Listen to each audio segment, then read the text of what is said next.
5 knockouts, 13 submissions, and 2 decisions. Is Reinier de Ridder any good?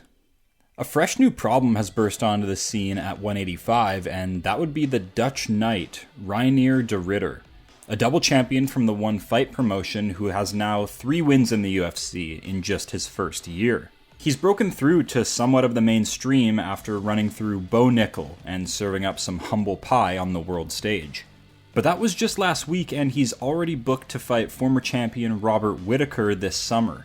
He clearly knows his level, the UFC clearly knows his level, but it seems like we are just finding out about how good he really is. He's a BJJ and judo black belt, with Dutch kickboxing to go along with it and round it out. De Ridder, much like Dricus du Plessis, fights incredibly unorthodox and even what could be called sloppy at times, but that is their X factor. De Ridder is awkward and dangerous, which is a phenomenal combo for a fighter if done correctly, but I believe he does have a key weakness, and that is cardio.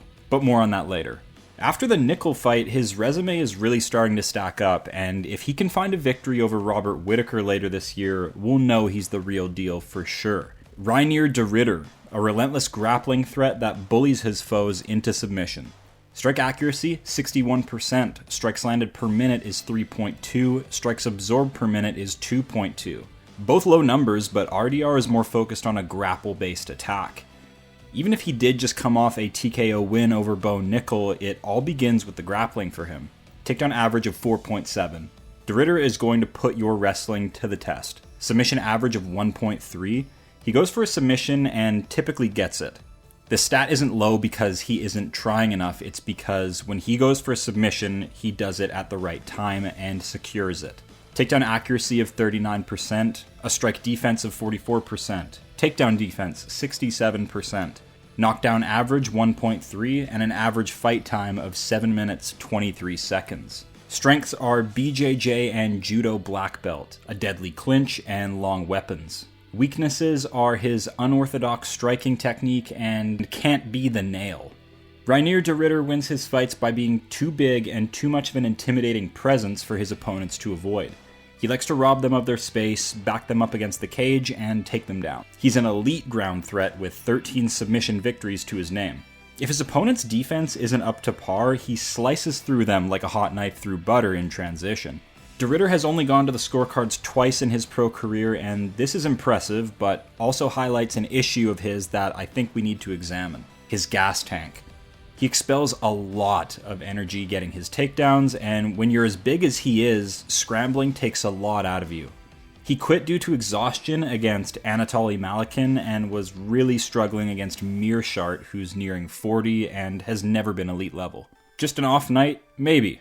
But you shouldn't be looking like Condit after the Lawler fight after 12 minutes with GM3. Best performance, the fraud checking of Bo Nickal. Bo Nickal had finally faced an opponent that wasn't a fish on the ground and had nowhere to run once his striking proved subpar. He was size bullied hard here by RDR, but also had to face that his Division All-American wrestling pedigree didn't mean shit in this fight.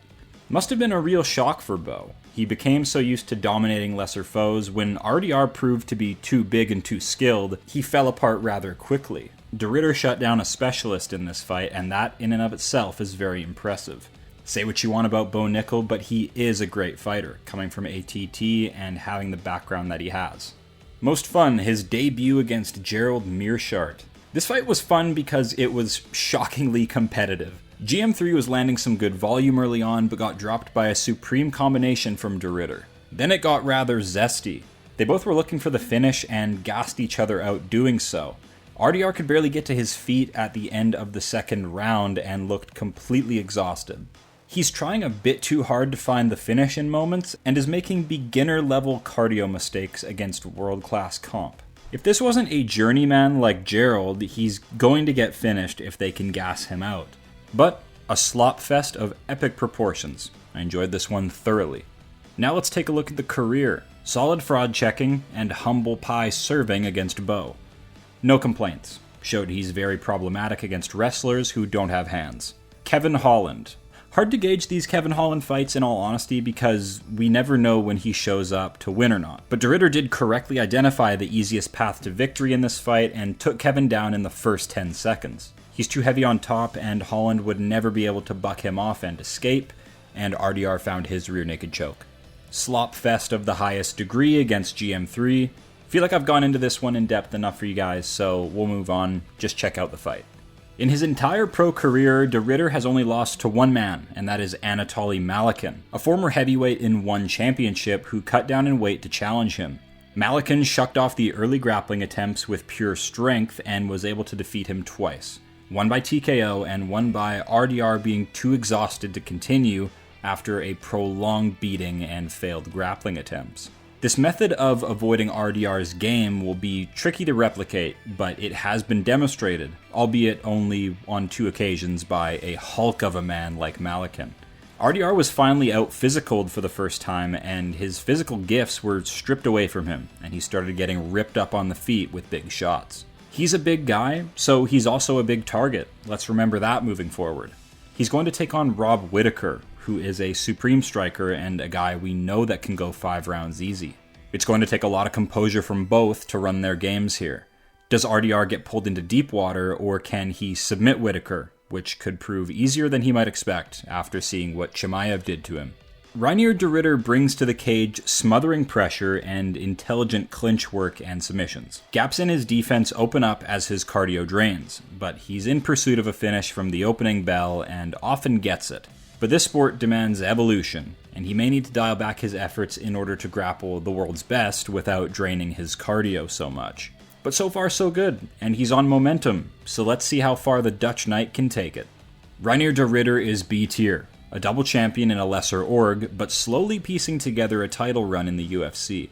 Whittaker is next. Whether he can pass this great test will determine the future of his career.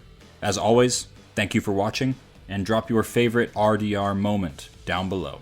MMA makes no fucking sense, but I'm out here trying to put it all together. Until next time.